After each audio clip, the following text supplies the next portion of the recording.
Jacar Academy. Hello welcome back to Jacar academy. So ಇವತ್ತಿನ ವಿಡಿಯೋದಲ್ಲಿ आज हम देखेंगे SSLC ತರಗತಿಗೆ ಸಂಬಂಧಿಸಿದಂತೆ ಪಾಠ 10 ದುನಿಯಾ ಮೇ ಪಹಲಾ ಮಕಾನ್ ಎನ್ನುವಂತ ಪಾಠದ ಪ್ರಶ್ನೆ ಉತ್ತರಗಳನ್ನು ಈ ಒಂದು ವಿಡಿಯೋದ ಮುಖಾಂತರ ತಿಳಿದುಕೊಳ್ಳೋಣ। ಸೊ यहाँ पर आप देख सकते हैं ಇಲ್ಲಿ ಒಂದು ಸಾಂದರ್ಭಿಕ ಚಿತ್ರ ನಿಮ್ಮ ಪುಸ್ತಕದಲ್ಲಿ ಕೊಟ್ಟಿರುವಂತಿದೆ। ಸೊ ಇಲ್ಲಿ ನೀವು ಇದನ್ನ ಕಿಂದ್ರುಲ್ ಆಲಿಮ್ ಹಾಗೂ ಕಿಂಚಲ್ ಆಲಿಮ್ ಎನ್ನುವಂಥ ಇಬ್ಬರು ಜನ ಗೆಳೆಯರು ಅಂತ ತಾವುಗಳು ಭಾವಿಸ್ಕೋಬಹುದು। ಸೊ ಈ ತರನಾಗಿರ್ತಕ್ಕಂಥ ಮೊದಲ ಮನೆ ಒಂದು ಕಾಲ್ಪನಿಕ ಚಿತ್ರನ ಕೂಡ ಕೊಡಲಾಗಿದೆ। ಸೊ ಬನ್ನಿ ತಡ ಮಾಡದೆ ಪ್ರಶ್ನೆ ಉತ್ತರಗಳತ್ತ ಸಾಗೋಣ। ಪ್ರಶ್ನೆ ಏಕ್ ಹೇ ಏಕ್ ವಾಕ್ಯ ಮೇ ಉತ್ತರ ಲಿಖಿ ಎನ್ನುವಂಥ ಪ್ರಶ್ನೆಯನ್ನ ಕೇಳಿದ್ದಾರೆ। ಮೊದಲನೇ ಪ್ರಶ್ನೆ ನೋಡುವುದಾದರೆ ಸಿಂಗ್ಫೋ ಆದಿವಾಸಿ ಕಹಾ ರಹತೆ ಥೆ, ಇಲ್ಲಿ ಕಹಾ ಅಂದ್ರೆ ಮಕ್ಕಳೇ ಎಲ್ಲಿ ಎಲ್ಲಿ ಇರುತ್ತಿದ್ದರು ಅಂತ। ಜಿಸ್ಕಾ ಉತ್ತರ ಹೋಗ ಸಿಂಗೋಲಿ ಅಂತ ಆಗಿದೆ, ಇದು ಸಿಂಗ್ಫೋ ಅಂತ ಆಗಬೇಕು।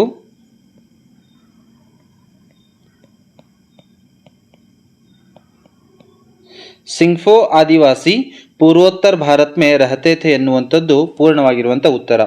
ಪ್ರಶ್ನೆ 2 देखेंगे सबसे पहले मकान बनाना किसने सिखाया ಎನ್ನುವಂಥ ಪ್ರಶ್ನೆಯನ್ನು ಕೇಳಿದ್ದಾರೆ। ಉತ್ತರ सबसे पहले आदमी को मकान बनाना बहुत से पशुओं ने सिखाया ಎನ್ನುವಂಥದ್ದು ಸರಿಯಾಗಿರುವಂಥ ಉತ್ತರ। प्रश्न 3 है मकान के बारे में पूछताछ करने दोनों दोस्त कहाँ चल पड़े ಎನ್ನುವಂಥ ಪ್ರಶ್ನೆಯನ್ನು ಕೇಳಲಾಗಿದೆ। जिसका उत्तर होगा मकान बनाने के बारे में पूछताछ करने दोनों दोस्त जंगल की ओर चल पड़े ಎನ್ನುವಂಥದ್ದು ಸರಿಯಾಗಿರುವಂಥ ಉತ್ತರ। प्रश्न 4 देखेंगे दोस्तों की मुलाकात सबसे पहले किससे हुई ಎನ್ನುವಂಥ ಪ್ರಶ್ನೆಯನ್ನ ಕೇಳಲಾಗಿದೆ। जिसका उत्तर होगा दोस्तों की मुलाकात सबसे पहले हाथी से हुई ಎನ್ನುವಂಥದ್ದು ಸರಿಯಾಗಿರುವಂಥ ಉತ್ತರ। प्रश्न 5 देखेंगे दोस्तों ने क्या क्या तय किया ಎನ್ನುವಂಥ ಪ್ರಶ್ನೆಯನ್ನ ಕೇಳಲಾಗಿದೆ। जिसका उत्तर होगा दोस्तों ने मकान बनाना तय किया ಎನ್ನುವಂಥದ್ದು ಸರಿಯಾಗಿರುವಂಥ ಉತ್ತರ। प्रश्न 6 है हाथी से उत्तर पाकर दोस्त किससे मिले ಎನ್ನುವಂಥದ್ದು ಪ್ರಶ್ನೆಯನ್ನ ಕೇಳಲಾಗಿದೆ। जिसका उत्तर होगा हाथी से उत्तर पाकर दोस्त सांप से मिले ಎನ್ನುವಂಥದ್ದು ಸರಿಯಾಗಿರುವಂಥ ಉತ್ತರ। प्रश्न 7 देखेंगे सब जानवरों की बातें सुनकर दोस्तों ने क्या किया ಎನ್ನುವಂಥ ಪ್ರಶ್ನೆಯನ್ನ ಕೇಳಲಾಗಿದೆ। जिसका उत्तर होगा सब जानवरों की बातें सुनकर दोस्तों ने दुनिया में पहला मकान बनाया ಎನ್ನುವಂಥದ್ದು ಸರಿಯಾಗಿರುವಂಥ ಉತ್ತರ। ಇನ್ನು ಮುಖ್ಯ ಪ್ರಶ್ನೆ 2 ನೋಡುವುದಾದರೆ 2-3 ವಾಕ್यों में उत्तर लिखी ಎನ್ನುವಂಥ ಪ್ರಶ್ನೆಯನ್ನ ಕೇಳಲಾಗಿದೆ। जिसके अंदर पहला प्रश्न है ಮೊದಲನೇ ಪ್ರಶ್ನೆಯನ್ನ ನೋಡುವುದಾದರೆ लालिम और किंचल आलिदाम जंगल की ओर क्यों चल पड़े ಎನ್ನುವಂಥದ್ದು। ಸೊ ಹಲವಾರು ಬಾರಿ ಇದನ್ನ ಪರೀಕ್ಷೆಯಲ್ಲಿ 2 ಅಂಕಕ್ಕೆ 2 अंक के लिए यह प्रश्न पूछा जा सकता है। 2 अंकಕ್ಕಾಗಿ ಈ ಒಂದು ಪ್ರಶ್ನೆ ಆಲ್ಮೋಸ್ಟ್ ಕೇಳಲಾಗುತ್ತೆ। ಸೊ ಇದನ್ನ ಗಮನ ಹರಿಸಿ। जिसका उत्तर हम पॉइंट्स के रूप में लिखेंगे। पहला पॉइंट लिखेंगे लालिम और किंचल आलिदाम नामक 2 दोस्तों ने तय किया कि वे मकान बनाएंगे, परंतु वे नहीं जानते थे कि मकान कैसे बनाए जाते हैं, इसलिए वे पशुओं से पूछताछ करने के लिए जंगल की ओर चल पड़े ಎನ್ನುವಂಥದ್ದು ಈ 3 ಪಾಯಿಂಟ್ಗಳನ್ನು ಮಕ್ಕಳೇ ತಾವುಗಳು ಬರಿಬೇಕು। प्रश्न 2 देखेंगे दोस्तों ने हाथी के साथ किसकी चर्चा की ಎನ್ನುವಂಥ ಪ್ರಶ್ನೆಯನ್ನ ಕೇಳಲಾಗಿದೆ। दोस्तों ने हाथी के साथ चर्चा किया कि हाथी भाई हम लोग मकान बनाना चाहते हैं, आप बता सकते हैं कि मकान कैसे बनाए जा सकते हैं। प्रश्न 3 देखेंगे हाथी ने दोस्तों को क्या उत्तर दिया ಎನ್ನುವಂಥ ಪ್ರಶ್ನೆಯನ್ನ ಕೇಳಲಾಗಿದೆ। जिसका उत्तर होगा हाथी ने दोस्तों को यह उत्तर दिया कि पेड़ों से लकड़ी के इतने मोटे और मजबूत गोले काट लो जितने मेरे पैर हैं ಎನ್ನುವಂಥ ಉತ್ತರವನ್ನ ಕೊಡ್ತದೆ। प्रश्न 4 देखेंगे दोस्तों ने किन किन जानवरों से मुलाकात की। ಸೊ यह प्रश्न भी ಈ ಪ್ರಶ್ನೆಯನ್ನು ಕೂಡ ಹಲವಾರು ಬಾರಿ ಕೇಳಲಾಗಿದೆ, ಯಾವೆಲ್ಲ ಪ್ರಾಣಿಗಳಿಗೆ ಭೇಟಿ ಆಗ್ತಾರೆ ಅಂತ ಹೇಳಿ। जिसका उत्तर होगा दोस्तों ने हाथी सांप भैंस और मछली से मुलाकात की ಎನ್ನುವಂಥದ್ದು ಸರಿಯಾಗಿರುವಂತಹ ಉತ್ತರ। ಮುಖ್ಯ ಪ್ರಶ್ನೆ 3 देखेंगे 3-4 वाक्यों में उत्तर लिखिए ಎನ್ನುವಂಥ ಪ್ರಶ್ನೆಯನ್ನ ಕೇಳಲಾಗಿದೆ। पहला प्रश्न है सांप ने अपने दोस्तों को क्या सुझाव दिया ಎನ್ನುವಂಥ ಪ್ರಶ್ನೆಯನ್ನ ಕೇಳಲಾಗಿದೆ। जिसका उत्तर हम पॉइंट्स के रूप में लिखेंगे। ಮೊದಲನೇ ಪಾಯಿಂಟ್ ಅನ್ನು ಬರೆಯುವುದಾದರೆ दोनों दोस्त मकान बनाना चाहते थे, हाथी से हुए वार्तालाप को सुनाया और उसके आगे की बात के लिए सांप से आगे की बात पूछते हैं। सांप ने अपने दोस्तों को सुझाव दिया कि ऐसा करो कि लकड़ी को ऐसी पतली और लंबी काटो जैसे मैं हूं। यह सुझाव सांप देता है। ಈ ಒಂದು ಸಲಹೆ ಹಾವು ಕೊಡ್ತದೆ। प्रश्न 2 है, भैंस के पंजरे से दोस्तों को क्या जानकारी मिली ಎನ್ನುವಂತ ಪ್ರಶ್ನೆಯನ್ನ ಕೇಳಲಾಗಿದೆ, जिसका उत्तर होगा भैंस ने दोनों दोस्तों को अपने भैंसे का पंजर दिखाया। बोली, जैसे इस पंजर में 4 पैरों पर हड्डियां पड़ी हैं, उसी तरह 4 मोटे गोले जमीन में गाड़कर उन पर पतली और लंबी लकड़ियों से छप्पर का पंजर बना लो। यह जानकारी दोस्तों को मिलती है।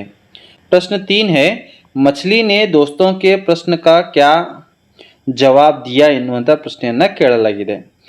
मछली ने कहा, आप लोग जरा मेरी पीठ की पट्टियां ध्यान से देख लें, फिर पेड़ों से बहुत सी पत्तियां तोड़ लो।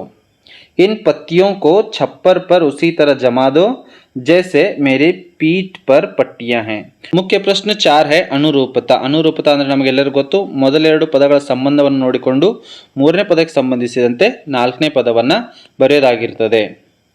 पहला प्रश्न है, हाथी जंगली जानवर, ಇದು ಏನು? ಕಾಡು ಪ್ರಾಣಿ। भैंस क्या है? पालतू जानवर यानी के साकु प्राणी। दूसरा प्रश्न है, मछली पानी, तो इस यहाँ पर इनका वासस्थान बताया गया है। मछली कहाँ रहती है? पानी में। और सांप कहाँ रहता है? जमीन, अथवा इल्ली बिल अंतनु ಕೂಡ ಮಾಡಬಹುದು। कहाँ रहता है? बिल में रहता है। मछली तैरना, सांप रेंगना, हाथी सूंड, भैंस को क्या रहता है? सिंग रहता है। ಮುಖ್ಯ ಪ್ರಶ್ನೆ 5, अन्य वचन रूप लिखिए। अन्य वचन ರೂಪವನ್ನು ಬರೀರಿ ಅಂತ ಹೇಳಿದರೆ, ಮೊಟ್ಟ ಮೊದಲನೇದಾಗಿ ನೋಡುವುದಾದ್ರೆ ಕಹಾನಿ। ಸೊ ಮಕ್ಕಳೇ, ಇಲ್ಲಿ ಯಾವಾಗ ನೀಯಲ್ಲಿ ಏನಿದೆ? ನ ಜಮ ಈ, ಯಾವಾಗ ಏಕವಚನ ಶಬ್ದವು ಈ ಕಾರಾಂತದಿಂದ ಕೊನೆಗೊಳ್ತದ ಅದನ್ನ ಇಯಾ ಪ್ರತ್ಯಯ ಹಚ್ಚೋದ್ರಿಂದ, ಇಯಾ ಪ್ರತ್ಯಯವನ್ನು ಹಚ್ಚೋದ್ರಿಂದ ನಾವು ಅದನ್ನ ಏನು ಮಾಡಬಹುದು? ಬಹುವಚನವನ್ನ ಮಾಡಬಹುದು। ಸೊ ಇಲ್ಲಿ ಏನು ಮಾಡಿದೀವಿ? ಕಹಾನಿ ಕಹನಿಯಾ, ಗುಫಾ ಗುಫಾಯೆ, ಪೇಡ್ ಪೇಡಾಗಿನೇ, पेड़ आगे उड़ीतैती। पत्ती पत्तियां, तो यहाँ पर क्या होना था? पत्ती होना था। पत्ती पत्तियां, हड्डी हड्डियां, मछली मछलियां, लकड़ी लकड़ियां, पट्टी पट्टियां, लोग लोग। सो ಇದು ಚೇಂಜ್ ಆಗೋದಿಲ್ಲ। घर घर ಇದನ್ನು ಕೂಡ ಚೇಂಜ್ ಆಗೋದಿಲ್ಲ। मुख्य प्रश्न 6 है, अन्य लिंग रूप लिखिए। अन्य लिंग, पहला आदमी औरत, हाथी हथीनी, भैंस भैंसा, शेर शेरनी, मोर मोरनी, बहन भाई। मुख्य प्रश्न 7 देखेंगे, विलोम शब्द। विलोम शब्द ಅಂದ್ರೆ ವಿಲೋಮ ಪದಗಳು, विरुद्ध शब्दಗಳು। बहुत कम, दिन रात, नीचे ऊपर, मुश्किल आसान, आगे पीछे, मजबूत कमजोर, लंबी चौड़ी, पास दूर, दोस्त दुश्मन, काटना लगाना। ಮುಖ್ಯ ಪ್ರಶ್ನೆ 8 ನೋಡುವುದಾದ್ರೆ ಜೋಡ್ ಕರ್ಲಿಕ್ಕೆ ಹೊಂದಿಸಿ ಬರೆಯಿರಿ ಅಂತ ಇದೆ। ಡೈರೆಕ್ಟ್ ಆಗಿ ಉತ್ತರವನ್ನು ಕೊಟ್ಟಿದ್ದೀನಿ। ತಾಲಾಬ್ ಮछली, हाथी पैर, भैंस हड्डियां, पहला मकान, सिंफो आदिवासी। ಮುಖ್ಯ ಪ್ರಶ್ನೆ 9 ನೋಡುವುದಾದ್ರೆ रिक्त स्थान ಬರಿ ಅಂದ್ರೆ ಬಿಟ್ಟ ಸ್ಥಳವನ್ನ ತುಂಬಿ ಅಂತ ಹೇಳಿದೆ। प्रश्न 1 देखेंगे, भैंस ने दोस्तों को अपनी भैंसे का डैश डैश दिखाया, तो सही उत्तर है पंजर दिखाए ಅನ್ನುವಂತದ್ದು ಸರಿಯಾಗಿರುವಂತ ಉತ್ತರ। प्रश्न 2 है, दोस्तों की मुलाकात अंत में डैश डैश से हुई, किससे हुई? मछली से हुई। आप लोग जरा मेरे पीठ की डैश डैश ध्यान से देख लो, पट्टियां ध्यान से देख लो ಎನ್ನುವಂತದ್ದು ಸರಿಯಾಗಿರುವಂತ ಉತ್ತರ। चौथा रिक्त स्थान है, भैंस बहन हम लोग डैश डैश बनाना चाहते हैं, तो सही उत्तर है मकान बनाना चाहते हैं। यह क्या है? सही उत्तर है मकान ಎನ್ನುವಂತದ್ದು ಸರಿಯಾಗಿರುವಂತ ಉತ್ತರ।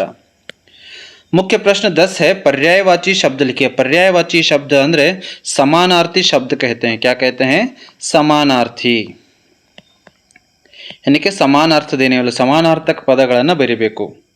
मकान घर भवन, पेड़ तरु वृक्ष, दोस्त मित्र सखा, भेंट उपहार, या फिर मुलाकात को भी हम क्या कहते हैं? भेंट कहते हैं। मुख्य प्रश्न 11 ನೋಡುವುದಾದ್ರೆ ಪ್ರಥಮ ಪ್ರೇರಣಾರ್ಥಕ ಕ್ರಿಯಾರೂಪ लिखिए। ಪ್ರಥಮ ಪ್ರೇರಣಾರ್ಥಕ ಕ್ರಿಯಾರೂಪವನ್ನು ಬರಿಬೇಕಾಗಿರುವಂತದ್ದು बनना बनाना, गिरना गिराना, लगना लगाना, सीखना सिखाना, करना कराना, ठहरना ठहराना. ಸೊ ಎಲ್ಲವೂ ಪ್ರಥಮ ಪ್ರೇರಣಾರ್ಥಕ ಕ್ರಿಯಾರೂಪಗಳು. ಮುಖ್ಯ ಪ್ರಶ್ನೆ 12 ನೋಡುವುದಾದರೆ ಸಹಿ ಶಬ್ದ ಚುನ್ಕರ್ಲಿಕ್ಕೆ ಡೈರೆಕ್ಟ್ ಆಗಿ ಉತ್ತರವನ್ನು ಕೊಡಲಾಗಿದೆ. हाथी जंगल, सांप कहाँ रहता है बिल में, भैंस पालतू जानवर, मछली पानी, पक्षी पेड़, बैलगाड़ी गांव. ಇನ್ನು ಮುಖ್ಯ ಪ್ರಶ್ನೆ 13 ನೋಡುವುದಾದರೆ ಕನ್ನಡ ಯಾ ಅಂಗ್ರೇಜಿ ಮೇ ಅನುವಾದ ಕೀಜಿಯೆ. ಕನ್ನಡ ಅಥವಾ ಆಂಗ್ಲ ಭಾಷೆಯಲ್ಲಿ ಅನುವಾದ ಮಾಡೋದು ನಾವು ಇಲ್ಲಿ ಕನ್ನಡದಲ್ಲಿ ಮಾಡಿದೀವಿ.